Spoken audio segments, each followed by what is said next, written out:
Hello everyone, welcome back to my YouTube channel GS word classes.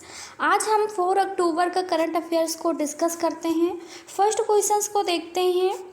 किस राज्य के बुंदेलखंड में भारत का पहला जल विश्वविद्यालय खुलने जा रहा है? ऑप्शन ए में है हरियाणा, बी में है उत्तर प्रदेश, सी में है मध्य प्रदेश, डी में है राजस्थान। तो जल विश्वविद्यालय जो है ये ऑप्शन बी हो जाएगा करेक्ट, उत्तर प्रदेश में खुलने जा रहा है। डिटेल्स में देखते हैं। उत्तर प्रदेश के बुंदेलखंड से देश और दुनिया में सबसे पहले जल विश्वविद्यालय की शुरुआत हो रही है। इस क्षेत्र के क्षितिज जल में 25 एकड़ भूमि में जल विश्वविद्यालय है, जिसमें जल्द ही देश दुनिया के लोग जल संरक्षण का पाठ पढ़ेंगे। यह पहला विश्वविद्यालय होगा जहां छात्र और शोधकर्ता जल की कमी से पैदा हो रही समस्याओं के लिए प्राचीन और आधुनिक प्रौद्योगिकी माध्यम से समाधान खोजेंगे। एडिशनल इन्फॉर्मेशन देख लेते हैं। इंडिया स्मार्ट सिटी कॉन्क्लेव 2023 में उत्तर प्रदेश को विभिन्न श्रेणियों में 10 पुरस्कार हासिल हुए हैं। नॉर्थ जोन में वाराणसी को सर्वश्रेष्ठ स्मार्ट सिटी में नंबर 1 पायदान पर रखते हुए पुरस्कृत किया गया है। प्रदेश के अन्य शहरों को भी अलग अलग श्रेणियों से पुरस्कृत किया गया है। सर्वश्रेष्ठ स्मार्ट सिटी के मामले में उत्तर प्रदेश को देश के शीर्ष 3 राज्यों में चुना गया है। इसके अलावा आगरा को देश का तीसरा स्मार्ट शहर चुना गया है। सेकंड नंबर क्वेश्चंस को देखते हैं।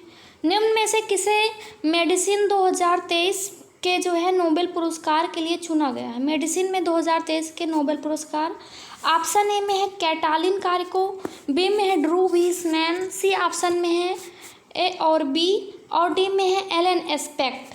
तो इसका करेक्ट आंसर जो हो जाएगा ऑप्शन सी हो जाएगा। मेडिसिन में नोबेल पुरस्कार 2023 कैटालिन कारिको और ड्रू वीसमैन दोनों लोगों को मिला हुआ है। फिजियोलॉजी या चिकित्सा शास्त्र में 2023 का नोबेल पुरस्कार संयुक्त रूप से मैसेंजर आरएनए एमआरएनए तकनीक पर शोध करने के लिए हंगेरियन अमेरिकी बायोकेमिस्ट कैटलिन कारिको को और अमेरिकी चिकित्सक वैज्ञानिक ड्रू वीसमैन को दिया गया है। इनके शोध की वजह से अलग तरह के कोविड-19 टीकों का भी उत्पादन का मार्ग प्रशस्त किया गया है। एमआरएनए टीकों को दिसंबर 2020 में उपयोग के लिए मंजूरी दी गई थी और अन्य कोविड टीकों के साथ मिलकर लाखों लोगों की जान बचाई और इस गंभीर बीमारियों को नियंत्रित करने में सफलता प्राप्त की है। थर्ड नंबर क्वेश्चन को देखते हैं। भारत के पहले solar roof cycling track health वे का उद्घाटन किस शहर में किया गया है? ऑप्शन में दिया गया है चेन्नई, बी में दिया गया है हैदराबाद, सी में दिया गया है मुंबई, डी में दिया गया है इंदौर। तो इसका करेक्ट ऑप्शन जो हो जाएगा ऑप्शन बी हो जाएगा, हैदराबाद इसका करेक्ट आंसर हो जाएगा। डिटेल्स में देखते हैं।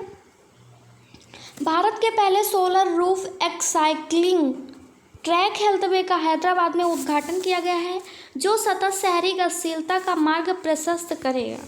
कार्यक्रम की अध्यक्षता राज्य नगरपालिका प्रशासन शहरी विकास मंत्री के तारक रामाराव ने की है। साइकिलिंग ट्रैक का नाम हेल्थ वे है और यह भारत की एक अग्रणी परियोजना है। यह वैश्विक स्तर पर अपनी तरह का दूसरा कार्यक्रम है जो स्थायी बुनियादी ढांचे में नवाचार का प्रदर्शन करना है। ट्रैक मुख्य कैरिजवे और सर्विस रोड के बीच आउटर रिंग के आर के साथ स्थित है। इसकी कुल लंबाई 23 किलोमीटर है और इसमें 2 खंड हैं। 8.5 किलोमीटर की एक गुलाबी रेखा और 14.5 किलोमीटर की एक नीली रेखा। ट्रैक 3 लेन जो है ये चौड़ा है, जिसकी माप जो है वो 4.5 मीटर है, जिसके प्रत्येक तरफ 1 मीटर हरा स्थान है। एडिशनल इन्फॉर्मेशन देखते हैं। 5 बार सबसे स्वच्छ शहर का दर्जा पाने के बाद इंदौर ने शहर में आयोजित नेशनल स्मार्ट सिटीज कॉन्क्लेव 2023 में भारत में सर्वश्रेष्ठ स्मार्ट सिटी के लिए शीर्ष स्थान हासिल किया है। भारत के स्मार्ट शहरों में गुजरात का सूरत दूसरे स्थान पर है, जबकि उत्तर प्रदेश के आगरा ने तीसरा स्थान हासिल किया है। मध्य प्रदेश को देश का सर्वश्रेष्ठ राज्य घोषित किया गया है, जिसके बाद तमिलनाडु का स्थान रहा है। राजस्थान और उत्तर प्रदेश ने संयुक्त रूप से तीसरा स्थान हासिल किया है। फोर्थ नंबर क्वेश्चंस को देखते हैं। हाल ही में शास्त्रा रामानुजन पुरस्कार 2023 के लिए किसे चुना गया है? ऑप्शन ए में है रुई सिक्यांग झांग, बी ऑप्शन में है चेतना मारो, सी में है वहीदा रहमान, डी में है स्वाति नायक। तो इसका करेक्ट आंसर जो हो जाएगा ऑप्शन ए हो जाएगा, रुई सिक्यांग झांग को जो है ये चुना गया है। अमेरिका के बर्कले स्थित कैलिफोर्निया विश्वविद्यालय में ये प्रोफेसर गणितज्ञ रुई सिक्यांग झांग को प्रतिष्ठित 2023 का शास्त्रा रामानुज पुरस्कार के प्राप्तकर्ता के रूप में चुना गया है। यह पुरस्कार गणित के क्षेत्र में उनके उल्लेखनीय योगदान के लिए मान्यता देता है। दिसंबर के तीसरे सप्ताह को कुंभकोणम के शास्त्रा विश्वविद्यालय में प्रसिद्ध गणितज्ञ श्रीनिवास रामानुजन के गृहनगर में आयोजित संख्या सिद्धांत में एक अंतर्राष्ट्रीय सम्मेलन के दौरान $10,000 का नगद पुरस्कार शामिल है। शास्त्र रामानुजन पुरस्कार क्या होता है इसके बारे में जानते हैं डिटेल्स में। शास्त्र रामानुजन पुरस्कार प्राइज 2005 से सन्मुक्त कला विज्ञान प्रौद्योगिकी अनुसंधान अकादमी शास्त्रा कुंभकोणम द्वारा प्रदान किया जाता है। रामानुजन के 32 वर्ष के संक्षिप्त जीवन में उनकी उपलब्धियों से प्रभावित होकर पुरस्कार की आयु सीमा 32 वर्ष निर्धारित की गई है। 5 नंबर क्वेश्चंस को देखते हैं। प्रधानमंत्री नरेंद्र मोदी ने किस राज्य में समक्का सरक्का जनजातीय विश्वविद्यालय और राष्ट्रीय हल्दी बोर्ड के गठन की घोषणा की है? ऑप्शन ए में है तेलंगाना, बी में है महाराष्ट्र, सी में है झारखंड, डी ऑप्शन में है छत्तीसगढ़। तो इसका करेक्ट आंसर जो हो जाएगा ऑप्शन ए हो जाएगा, तेलंगाना हो जाएगा। डिटेल्स में देखते हैं। प्रधानमंत्री नरेंद्र मोदी ने तेलंगाना दौरे के अवसर पर राष्ट्रीय हल्दी बोर्ड के गठन और मुलुक में समक्का सरक्का केंद्रीय जनजातीय विश्वविद्यालय बनाए जाने की घोषणा की है। महबूब नगर में कई विकास परियोजनाओं का उद्घाटन करने और उन्हें राष्ट्र को समर्पित करने के बाद एक जनसभा को संबोधित करते हुए प्रधानमंत्री ने कहा कि हल्दी बोर्ड हल्दी उत्पादक किसानों के लिए सभी तरह से मददगार साबित होगा। प्रधानमंत्री ने इस अवसर पर 900 करोड़ रुपए का लागत से जनजातीय विश्वविद्यालय बनाने की घोषणा की है। श्री मोदी ने इस अवसर पर 13,500 करोड़ रुपए से अधिक की कमाई विकास परियोजनाओं की आधारशिला रखी है। हाल ही में पर्यटन मंत्रालय द्वारा तेलंगाना में पेम्बर्ती और चंदलापुर को 2023 के लिए सर्वश्रेष्ठ पर्यटन गाँवों के रूप में चुना गया है। दोनों गाँवों को विश्व पर्यटन दिवस के अवसर पर नई दिल्ली में एक विशेष समारोह के दौरान पुरस्कार मिला। इससे पहले केंद्र ने तेलंगाना हस्तशिल्प और पर्यटन स्थलों को मान्यता दी थी और 2 साल पहले भूदान पोचमपल्ली को पर्यटन गांव के रूप में मान्यता दी गई थी। 6 नंबर क्वेश्चंस को देखते हैं। भारतीय विज्ञापन मानक परिषद के नए अध्यक्ष के रूप में नियुक्त किया गया है। ऑप्शन ए में है नीलेश जैन, बी में है सौगत गुप्ता, सी में है पार्थ सिन्हा, डी ऑप्शन में है सौरभ अग्रवाल। तो इसका करेक्ट आंसर जो हो जाएगा ऑप्शन बी हो जाएगा, सौगत गुप्ता को चुना गया है, नियुक्त किया गया है।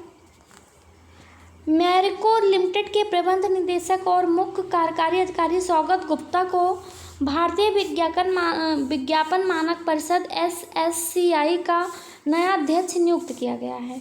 Saugata Gupta board of governors में 2 साल और बोर्ड ऑफ गवर्नर्स में विशेष आमंत्रित सदस्य के रूप में 4 साल शामिल हैं।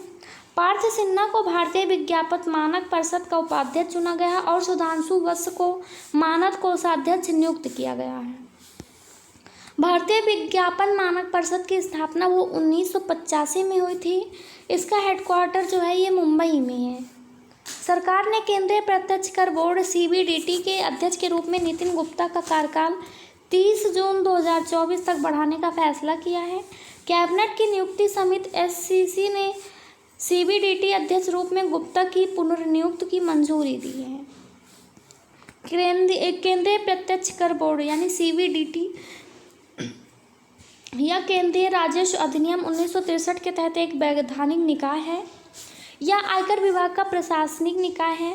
यह व्यक्तिगत आयकर, कॉर्पोरेट कर आदि जैसे प्रत्यक्ष करों के लगाने और संग्रह से संबंधित मामलों से निपटता है।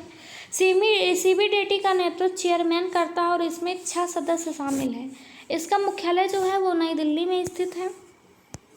7 नंबर क्वेश्चन को देखते हैं। डॉक्टर मोहम्मद मुइज़्ज़ू किस देश के नए राष्ट्रपति चुने गए हैं? ऑप्शन ए में है बांग्लादेश, बी में है मालदीव, सी में है श्रीलंका, डी ऑप्शन में है मलेशिया। तो इसका करेक्ट आंसर जो हो जाएगा ऑप्शन बी हो जाएगा, मालदीव के राष्ट्रपति नियुक्त किए गए हैं। विपक्षी पीपीएम पीएनसी गठबंधन के डॉक्टर मोहम्मद मुइज्जू के मालदीव में राष्ट्रपति चुनाव में 53% से अधिक वोटों से जीत हासिल की है। सत्तारूढ़ एमडीपी के इब्राहिम मोहम्मद सोली का अफवाह में 46% वोट मिले, जो पहले दौर से 39% से अधिक था, लेकिन वह जीत हासिल करने के लिए आवश्यक 50% से कम रह गए थे। चुनाव में पहले दौर में 78% की तुलना में दूसरे दौरे में 86% का जो है बेहतर मतदान हुआ है। मालदीव, इसको आधिकारिक तौर पर मालदीव गणराज्य कहा जाता है और यह जो है ये हिंद महासागर में स्थित है। इसकी राजधानी का नाम माले है। यहाँ मुद्रा जो चलता है वो मालदीपियन रुपया चलता है। यहाँ की आधिकारिक भाषा जो है वो तिबेही है। 8 नंबर क्वेश्चंस को देखते हैं। किस केंद्रीय मंत्रालय ने अमेजन फ्यूचर इंजीनियर प्रोग्राम शुरू करने की घोषणा की है? ऑप्शन ए में है जनजातीय कार्यक्रम, बी में है पर्यटन मंत्रालय, सी ऑप्शन में है गृह मंत्रालय, डी ऑप्शन में है नगरीय उड्डयन मंत्रालय। तो इसका करेक्ट आंसर जो हो जाएगा वो ऑप्शन ए हो जाएगा, इसे जनजातीय कार्य मंत्रालय द्वारा शुरू किया गया है। जनजातीय कार्य मंत्रालय मिनिस्ट्री ऑफ ट्राइबल अफेयर्स ने अमेजन इंडिया और लर्निंग लिंक्स फाउंडेशन के सहयोग से EMRS यानी कि एकलव्य मॉडल रेजिडेंशियल स्कूल के लिए अमेजन फ्यूचर इंजीनियर प्रोग्राम के दूसरे चरण का शुभारंभ किया है।